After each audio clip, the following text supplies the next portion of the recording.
Alors aujourd'hui, je vais vous parler de la période des années 80 où j'ai rencontré le luthier Milton Alban Zapata. Alors je reviens un tout petit peu en arrière, parce que c'est par rapport à l'épisode précédent, c'est un tout petit peu avant.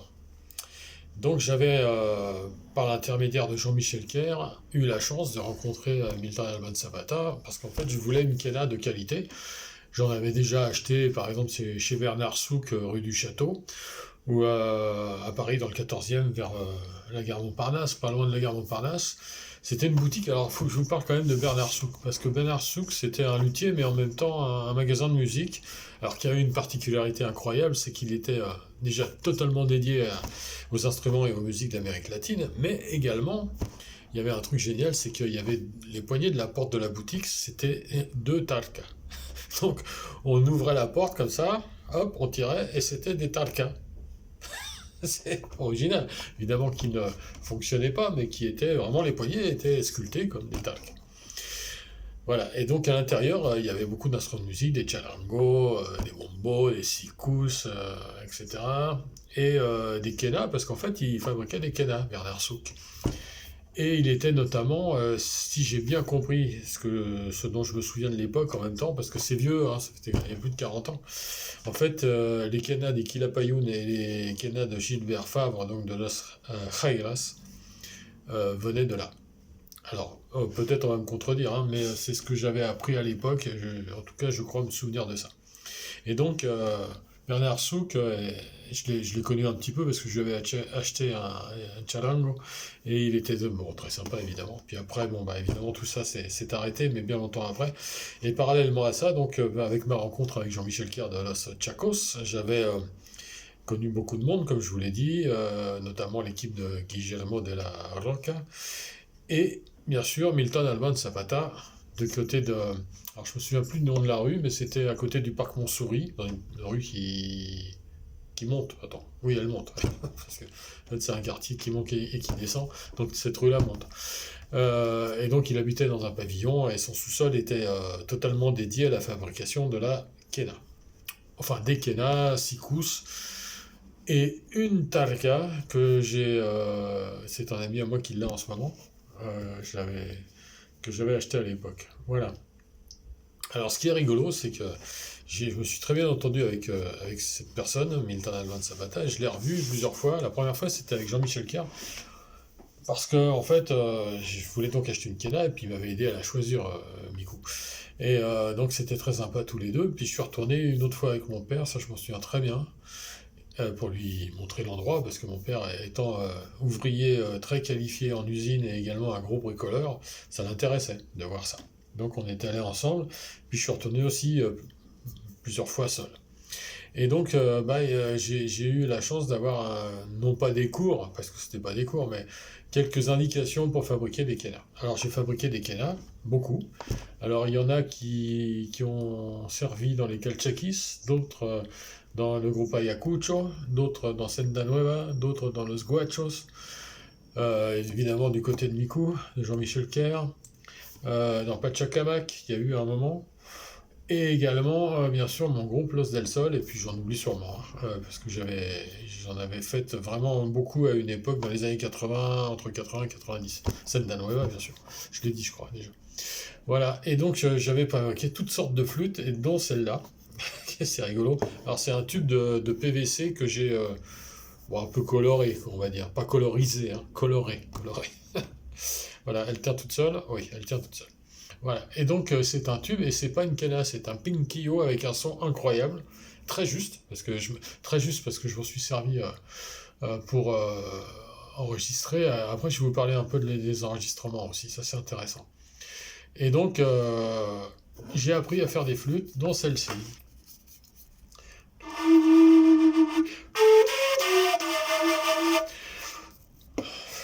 Ça, le truc qui tient pas.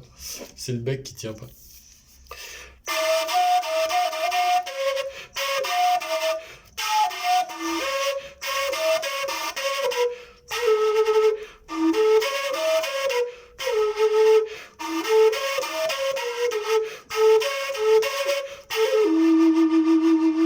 Sympa, hein?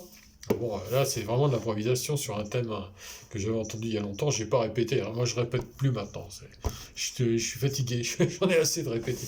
Donc, puis je trouve que c'est mieux pour les vidéos. C'est plus improvisé. Je pars sur un thème et puis après, je développe comme j'en ai envie, sans avoir écrit de scénario ni de synopsis, comme on le fait pour des clips ou des interviews. Moi, je m'interviewe moi-même selon le vagabondage de ma pensée. Voilà. Donc, j'avais fabriqué toutes sortes de flûtes, dont celle-ci, et d'autres, hein, des Kenacho, j'ai même fait un Mosegno, j'ai fait des Pinkio, bien sûr, des Kena plein, alors dans toutes les tailles, hein. J'ai de la petite, je l'ai pas ici, la petite jusqu'à des très grandes, donc des Kenacho, et la plupart vraiment juste, hein, vraiment, j'avais j'avais bien chopé le truc, quoi, parce que c'était bien juste et qui ont servi pour moi, pour enregistrer, mais aussi pour d'autres. Et alors là, je vais en arriver aux enregistrements parce qu'en 1982, au début de Los Guachos, une amie à moi a accepté de produire, c'est-à-dire de payer. Produire, ça veut dire payer. Je dis ça pour les gens qui connaissent pas le milieu de la musique professionnelle. Quand on a un producteur, ça veut dire qu'on a quelqu'un qui paye. Par exemple, moi j'ai fait, enfin j'ai pas fait, mais je suis dans 24 disques, j'en ai fait plusieurs tout seul et avec d'autres. Je n'ai jamais payé un centime. Ça s'appelle de la production. Voilà, tout est pris en charge par un producteur, pas une maison de disques, hein, un producteur. C'est totalement à part. Je vous en parlerai plus tard parce qu'il faut développer ça aussi. Et donc, on avait fait un disque avec le groupe Los Guachos, donc on l'avait fait à trois. Donc, sur la pochette, alors faut que je la retrouve, je sais pas trop où elle est, parce qu'en ce moment, chez moi, c'est un peu compliqué au niveau rangement. Enfin, je passe les détails, certains sont au courant, d'autres pas, j'ai pas envie d'expliquer, mais c'est un peu... bon, faut que je retrouve, quoi. Et donc, sur la pochette, on voit Francisco Marty et moi, et en fait, on l'a fait également avec José Marty, qui est venu nous donner un petit coup de main, mais il apparaît pas dans les crédits. Les crédits, c'est derrière un disque, c'est là où sont marqués les producteurs, les musiciens, éventuellement éditeurs, etc., les titres, ça s'appelle des crédits. Voilà. Ça, c'est un truc que j'ai appris quand j'ai commencé à faire des disques, que j'ignorais totalement. Et donc on a fait ce disque avec deux morceaux, Carawata, T'entregué un amor sincero, no has sabido comprender, mais pas du tout comme les Jairas, hein.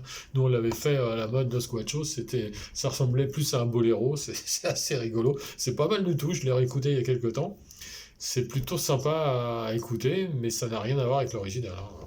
Rien du tout. Et on avait fait aussi Toussouille, mais Toussouille à notre façon encore, qui n'a rien à voir non plus avec aucune version que j'ai entendue ailleurs. Mais c'est rigolo et c'est ça qui est chouette, je trouve, parce que, comme je dis toujours, si c'est pour faire exactement les mêmes choses que font les autres, à quoi ça sert? Par exemple, dans le groupe Senda Nueva, dont je vous parle de temps en temps, dans lequel j'ai joué très longtemps aussi, le truc, c'était, on refaisait à l'identique les morceaux des autres. Alors, surtout le Sincash, Chacos, Calchakis, Pachacamac, c'était copier-coller. Et puis aussi les Jairas et d'autres. Et moi, ça, je veux dire franchement, j'aime pas, je trouve ça... Pour moi, ça n'a pas d'intérêt. Et comme je dis toujours, si vous voulez faire ça, bah pourquoi vous embêter à aller écouter les disques, les originaux, hein. Enfin, si c'est pour reproduire au commun près musical et à la virgule près au niveau du texte, enfin, encore que le texte, il faut respecter, mais si c'est vraiment exactement la même chose. Alors, ça allait jusqu'au cri. Parce que dans le Singas ou les Chacos, par moment, il y a des cris, il y a des ahora, des adentro, des machins. Bon, au même moment, de la même façon, presque en imitant, quoi. C'était devenu de l'imitation. Mais enfin, moi, j'ai toujours trouvé ça complètement ridicule. Pour pas dire un autre mot en français composé de 4 lettres qui commence par un C. Non, de 3 lettres qui commencent par un C et qui finit par un N. Voilà, c'est n'importe quoi. Pour moi. Après, chacun fait ce qu'il veut. Donc, on avait fait avec Los Guachos ce premier disque à 45 tours, 2 titres. C'était vraiment sympa. Bon, et sinon, après, bon, bah, avec Milton, ayant appris donc à faire des Kena, donc on en joue un enregistrement, et puis j'en ai passé à pas mal de monde, hein, des Kena, franchement, hein. Et, euh, et voilà, c'est rigolo de penser qu'en fait, tout ce cheminement est quand même incroyable. J'en parlais dans les premières vidéos, mais moi, je dis vraiment, j'ai un destin, parce que arriver en partant de rien, quand je dis de rien, c'est pas de rien, c'est de rien musicalement. C'est pas la même chose. En partant d'une famille modeste, avec aucun lien avec la musique, arriver à avoir toutes ces rencontres, à faire tout ce que j'ai fait et que je vous ai pas encore raconté tout parce qu'il y en a pas mal encore, hein. Moi, je trouve ça hallucinant. Alors, chacun pourra penser ce qu'il veut, même comme on m'a dit souvent que j'étais pédant. Bon, bah, je suis pédant, c'est pas grave, hein. Moi, ça va, je me porte bien, mais surtout, je suis pas pédant. Mais bon, ça peut être pris hein, comme tel. Parce que c'est vrai que certains bon, maintenant, on me croit un peu plus, mais c'est vrai que, parce que j'ai montré beaucoup de choses sur les réseaux sociaux, hein, j'ai les preuves de tout ce que je dis et j'ai des témoins aussi.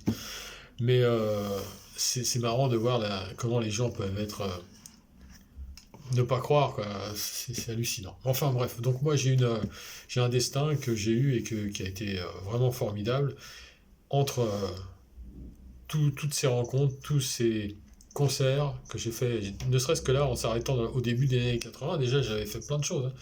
Et puis maintenant évidemment, enfin à ce moment-là, la lutherie qui commençait, un peu de flûte, et maintenant les dessins. Voilà, j'en ai un encore en cours, hein. Voilà, hop, vous n'avez rien vu, je vous ai rien montré. Voilà, et c'est un destin artistique vraiment très puissant, quoi. Alors, dans le prochain épisode, je vous raconterai plus avant ce qu'est la production. Je vais essayer de me souvenir qu'il faut que je vous parle de ça rapidement, parce que on va arriver là-dedans bientôt, au niveau de l'histoire de ma vie d'artiste. Je vous remercie profondément de vos commentaires et de me suivre. Je sais que j'essaie de ne pas faire trop long, mais parfois on a envie de parler. C'est pas pour vider son sac, mais quand même c'est important. Moi je suis content de le faire parce que je pense que ça éclaircit beaucoup la compréhension de pas mal de monde visiblement, parce que je vois que les gens arrivent de plus en plus. Et ça me fait plaisir de donner ma vérité, qui est quand même la vérité de beaucoup d'artistes, hein. Notamment sur ce qui est de savoir ce qu'est être produit, ce qu'est être édité, sponsorisé, labellisé, et même nominé en ce qui me concerne. Bon allez, je vous embrasse. Un abrazo fuerte a todos desde Paris. Et je vous dis que la force soit avec vous. À part ça, qu'est-ce qu'on peut dire d'autre? Et ça tient toujours, hein. Il n'y a pas de colle, hein. Il n'y a rien. Ça tient. Wunderbar. Allez, à bientôt.